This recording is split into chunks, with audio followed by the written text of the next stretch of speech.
Okay, so this next one, this is the craziest thing because I got to a point where I was just fishing anything I could.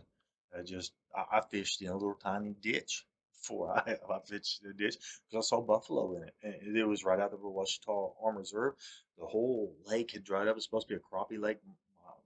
My grandfather Barney, Shannon's dad, his father, he told me that was a crappie lake, crappie pond. So I went out there to go fish it one time, but there was buffalo in the ditch somehow. They were in the ditch, and big old bull in the ditch for some reason. We were trying to catch them. We walked out there. There were bear tracks out there. We saw those bear tracks, and we turned around and went back. It was me and Chris Christian. Saw those bear tracks. I said, dude, we're out stuck in this mud. If a bear comes out here, we're not getting out. He's got us. So we went back. Anyway, me, Randy White, and Charles White. That's Randy and that's Charles. Everybody from Lone Grove knows them. Summary start, because this is a cool story. This is a really good summary start. So me, Randy White, and Charles Wright, we decided we're going to go out to Medill City Lake to go fishing. We're just going out ponds and stuff like that. We're going down the road. What we do, I don't even know where we are at time. We just go down back road and we stop.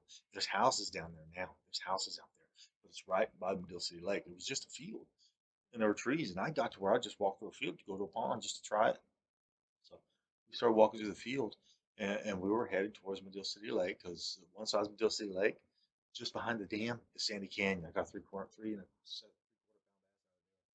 Joey Cornelison was with me on that one. Anyway, me and Charles and Randy were walking through the field. I got to stop. I got to check my time. Stop and restart.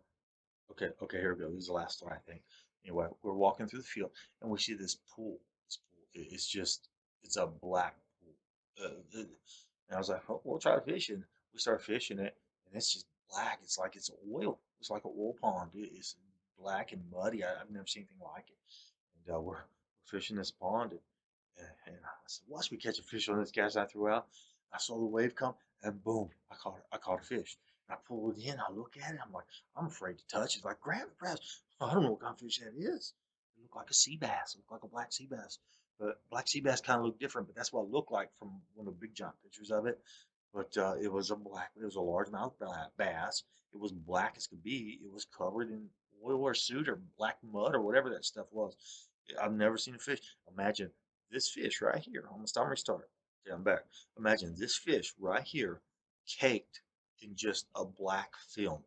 I mean, you can see the shape. You can tell it's a bass. But I even checked. I don't know. This might be a walleye because walleyes, they have teeth. You don't know what it. I didn't know what kind of fish it was till I caught out. It was black, total black.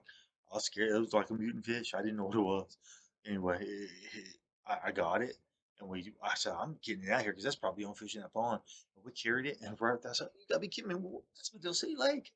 We walked right up on the backside of Medill City Lake, and Brandon, not Brandon,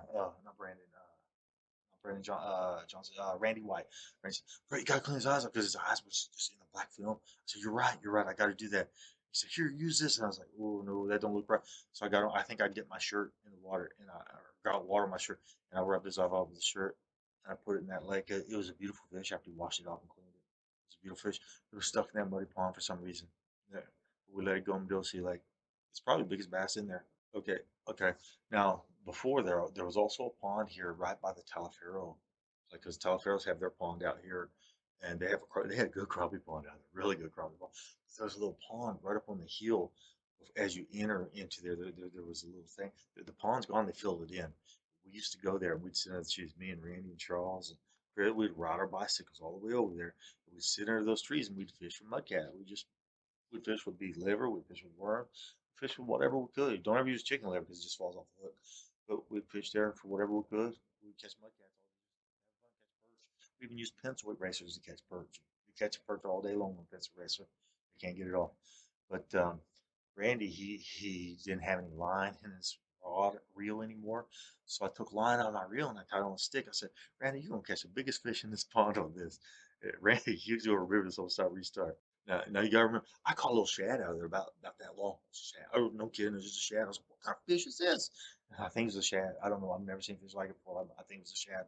But anyway, Randy, we were all fishing, and we knew that there were mudcats in there. We knew there was crappie because we caught a little crappie on out of there too. Not many, just one or two. Randy White caught a crappie. I've never seen one as big as that. It was the biggest crappie. I thought it was I thought it was at least 3 pounds. We took it up to Grove to have it weighed. Randy caught it. He put it in a little ice chest, a foam ice chest, one of those little.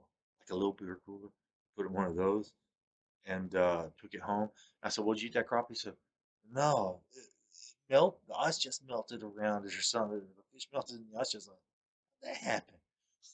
I don't know. So you're right. Randy caught it on a piece of liver. Crappie that big on a piece of liver. Got some restart. And that is a true story. It was Randy White. He didn't have any line. He didn't have fish. We couldn't do anything. So I cut off line of my lure. I tied a hook on it. I cast it out in the thing for her, and I think there was a bobber on. I think we put a bobber on so I could see it.